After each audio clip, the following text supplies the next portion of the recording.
Welcome, PASW staff, clients, friends joining us for a Thursday class. Thanks for tuning in. Good to see you. Gosh, I mean, I'm still sort of having fun from yesterday, looking at Herb Alpert and the wonderful music and philanthropy he's done.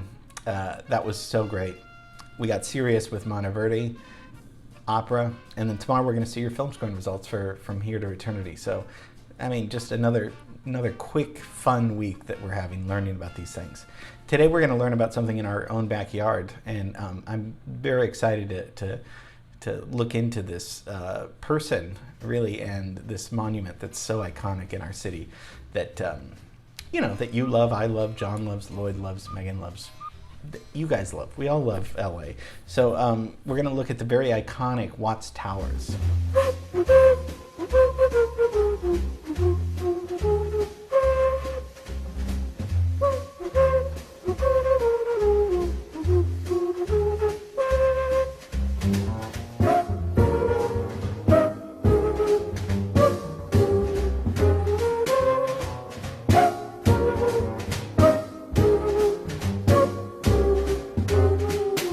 Watts Towers is located in Watts, Los Angeles, 107th Street.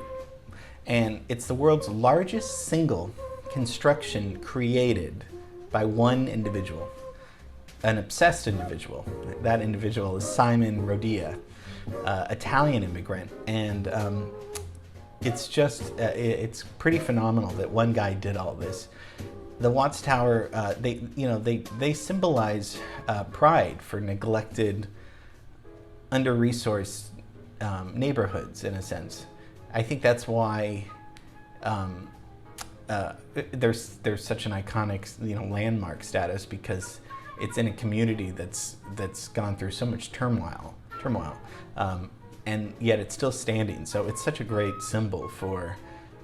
And we're going to get into it, his life and why it's still standing and how he made it. So we'll have way too much fun today, but we're going to keep it contained. So let's dive in.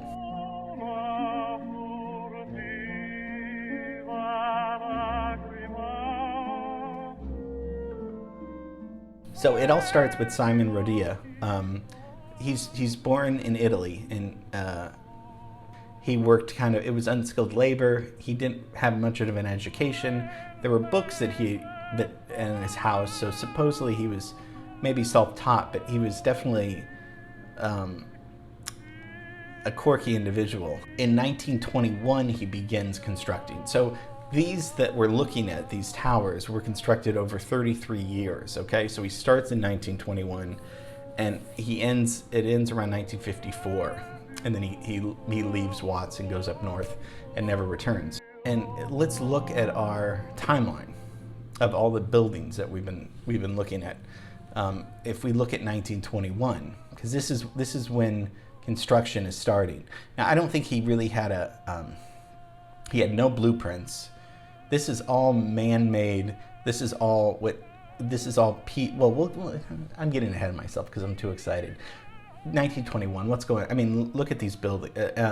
This is before the Hollywood sign. This is really the first, according to this free timeline that I have, this is maybe the first thing constructed. This is early LA, way before the observatory, even a year before the Ambassador.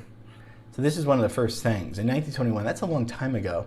This is, Watts was mostly immigrants. I mean, Italian. A lot of them were Italian, and so what's going on in the world? So in LA, we see that it's one of the earliest things that we've talked about. France, Chanel No. 5 comes out. Thank God, but that's huge. I mean, Coco Chanel was huge. Adolf Hitler becomes chairman of the Nazi Party, so he's starting to take power. 1921, China, the Communist Party is formed. And then the first play of the Harlem Renaissance, Shuffle Along, debuts on Broadway. We looked at the Harlem Renaissance with Duke Ellington, so all that, the rebirth of culture in Harlem, in New York, and a lot of black artists and poets and musicians were discovering a rebirth in their city and creating this beautiful movement. So in LA, Rodia is he buys this plot of land. So his home burned down, but that's later on. But he buys this plot of land, and he decides he wants to do something big, and he's not really sure what. So he kind of just begins these sculptural towers. Okay, so it's a collection of 17, and they're interconnected sculpture towers, and they're individual, mosaics. They're pieces that he would pick up at the railroad yard. He would get kids in the neighborhood to, he'd pay them a penny if they could bring some scrap. And supposedly one of those kids was Charlie Mingus that we looked at, because he grew up in that neighborhood. So he was one of the kids that kind of helped, although Simon was the only one that built it, but he would get people to bring it, give him materials sometimes, although it was mostly stuff that he went out and got. But he was the only one that constructed this. He had no scaffolding, nothing to support him.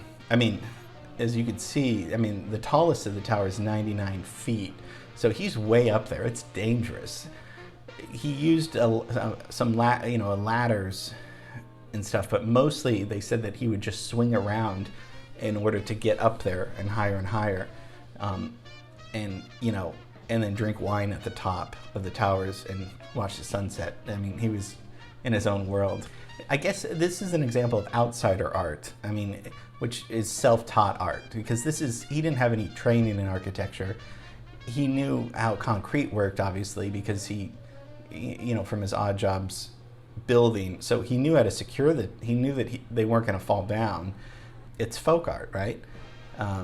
And he didn't really have that much contact with mainstream art world, or probably any contact. I don't really think he thought too much about it. He just thought about the work, which is most important. So there's bottles, there's ceramic tiles, there's seashells from the beach, figurines, there's mirrors. At first he didn't, it wasn't called Watts Tower. He called it Nuestro Pueblo, which is our town in Spanish, right? So that's what he knew that he was kind of making it for himself, but also for the community. So I like that it was our town. And some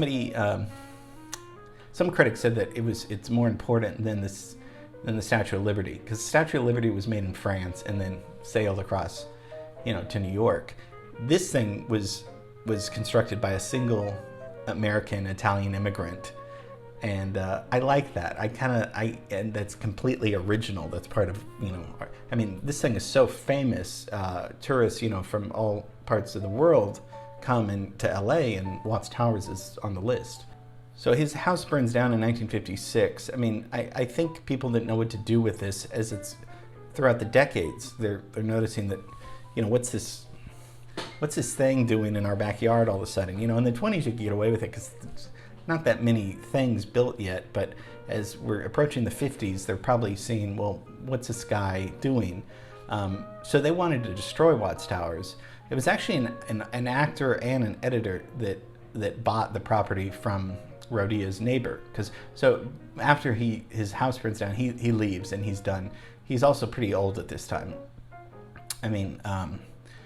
So the actor, these two guys, they buy it for $2,000, and they purchase it and they want to preserve it, and that's in the year 1959. Which, 1959 is I had no idea that I would come back to this year this many times, but we've talked about this year as a magical year, and I won't go through all the things that we went over because it's just way too long to reiterate. But okay, so that's when they decide. And the city's like, okay, fine, but we're going to do a test. We're going to do a series of tests because, of course, is this safe? If these fall down, then we're screwed. So they do all these different tests, steel cables, they're attaching them, and they find out that it's very sound, actually. It really could endure. The stress test registered 10,000 pounds, and it could endure that. So he built the hell out of this thing. And he probably got the last laugh in a sense, because he kept assuring people, or he did assure, it's safe. He knew what he was doing. So he made this sturdy. He knew that this was going to last in a sense. So when they couldn't tear it down, they're like, okay, fine.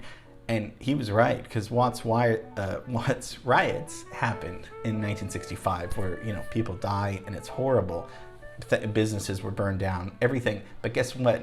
The Watts Towers, they couldn't do anything with them because they were so structurally sound. So today, it's the Watts Towers Arts Center, and it's a beacon of light. There's arts education, and there's meetings, there's jazz festivals. It's a education for arts. And okay, I have to make a confession. I haven't been there. I should have gotten that out of the way earlier, because it does make me feel a little guilty talking about someplace. On the way to Stanford Elementary School, if you remember when I'd complain about my elementary school times going to school, my mom taught me about Watts Towers, and so she was the first one to tell me, nearby, which was a few miles from the school, this is what happened. So it was so thank you for telling me about that, and it was really cool kind of looking at the history.